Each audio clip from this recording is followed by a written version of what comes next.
കാമധേനുവിൽ നിന്നാണ് ഭൂമിയിൽ പശുക്കൾ ജനിച്ചത്. ഭൂമിയിൽ പശുക്കൾ നിറഞ്ഞു. അവ പാൽ ചുരത്താൻ തുടങ്ങി. പാൽ ഒരു കടൽ പോലെ തിരയടിച്ചു. അത് കര കവിഞ്ഞ് ഒഴുകി ഒഴുകി ശിവഭൂമിയിലും എത്തി. ധ്യാനത്തിലായിരുന്ന പരമശിവന്റെ കാലിൽ. എന്താണിത്? പരമശിവൻ കോപിഷ്ഠനായി മൂന്നാം കണ്ണ് തുറന്നു. പരമശിവന്റെ തൃക്കണ്ണിൽ നിന്നുള്ള ജ്വാല പശുക്കൾക്ക് നേരെ ചെന്നു. പശുക്കൾ രക്ഷപ്പെടാൻ ഓടി ചന്ദ്രനിലെത്തി. തീ അവിടെയും എത്തി. പശുക്കളുടെ വേദന കണ്ട് പ്രജാപതികൾ രക്ഷയ്ക്കെത്തി. അവർ പരമശിവനെ ശാന്തനാക്കി. ശാന്തനായ പരമശിവന് പ്രജാപതികൾ ഒരു കാളയെ സമ്മാനിച്ചു. അന്നു മുതലാണ് ശിവൻ കാളയെ വാഹനമാക്കിയത്. പരമശിവന്റെ തൃക്കൺജ്വാല ഏറ്റതുകൊണ്ടാണത്രേ പശുക്കൾ പല നിറങ്ങളിലായത്. ഒരിക്കൽ മഹാവിഷ്ണു പരമശിവന് 1008 താമരകൾ അർപ്പിക്കുവാൻ തീരുമാനിച്ചു. വിഷ്ണു ഭൂമിയിലെങ്ങും നടന്ന് താമരപ്പൂക്കൾ ശേഖരിച്ചു. പക്ഷേ താമരപ്പൂക്കൾ ഒന്ന് കുറവായിരുന്നു. മഹാവിഷ്ണു താമരപ്പൂക്കൾ പരമശിവന്റെ കാൽക്കൽ അർപ്പിച്ചു. പക്ഷേ അദ്ദേഹം കണ്ണു തുറന്നില്ല. പരമശിവന്റെ മുന്നിൽ ഒരു പുഞ്ചിരി വിരിയുന്നത് വിഷ്ണു കണ്ടു. കാര്യം മനസ്സിലായി. ഒരു പൂവ് കുറവാണ്. വഴിയുണ്ട്. മഹാവിഷ്ണു വേഗം ഇങ്ങനെ പറഞ്ഞു: എനിക്ക് കമലനയനെന്നും പേരുണ്ട്. താമര പോലെ സുന്ദരമായ കണ്ണുള്ളവനെന്ന്. അതിനാൽ ഞാൻ എൻ്റെ ഒരു കണ്ണ് താമരപ്പൂവായി സമർപ്പിക്കുന്നു. മഹാവിഷ്ണു തൻ്റെ ഒരു കണ്ണ് പരമശിവൻ അർപ്പിച്ചു. അതോടെ അദ്ദേഹം കണ്ണു തുറന്നു. അങ്ങയുടെ ഭക്തിയിൽ നാം സംപ്രീതനായിരിക്കുന്നു ദേവ. ഞാനിതാ അങ്ങേക്ക് ഏറ്റവും ശക്തമായ ഒരു ആയുധം സമ്മാനിക്കുന്നു.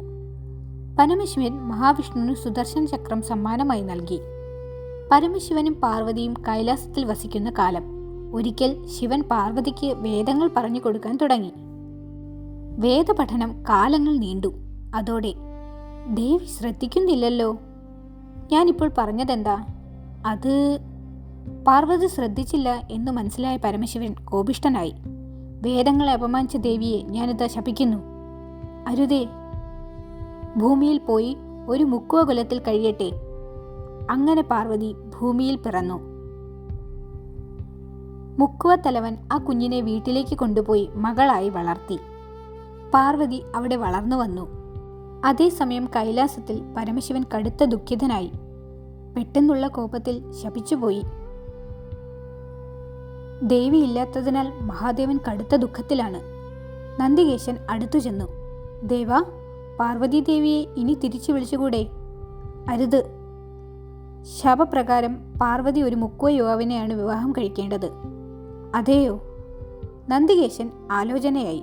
ഒടുവിൽ അതുതന്നെ പോംവഴി. നന്ദികേശൻ കടൽക്കരയിലേക്ക് ചെന്നു. ഇനിയാണ് രസം. അടുത്ത നിമിഷം ഒരു വമ്പൻ സ്രാവായി മാറി.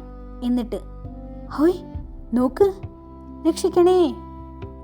കൊലയാളി സ്രാവ് വള്ളങ്ങൾ തവിട് പൊടിയാക്കി. കഷ്ടിച്ച് രക്ഷപ്പെട്ടു. സ്രാവിന്റെ ആക്രമണം മൂലം ആർക്കും കടലിലിറങ്ങാനാവാത്ത സ്ഥിതിയായി. ഏമാനെ, ഞങ്ങൾ പട്ടിണിയാവും. നാടും. ഒടുവിൽ മുക്കുവ തലവൻ ഒരു തീരുമാനമെടുത്തു.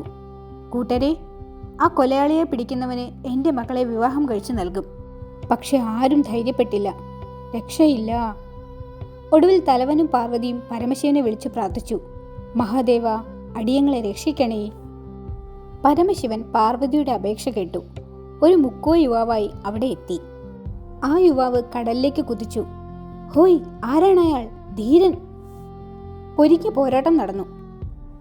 ഒടുവിൽ വമ്പനെ കീഴടക്കി യുവാവ് കരയിലെത്തി. ധീരൻ, വീരൻ. വൈകാതെ തന്നെ തലവൻ മകളെ യുവാവിന് വിവാഹം കഴിച്ചു കൊടുത്തു. അങ്ങനെ ശിവപാർവതിമാർ വീണ്ടും ഒന്നായി.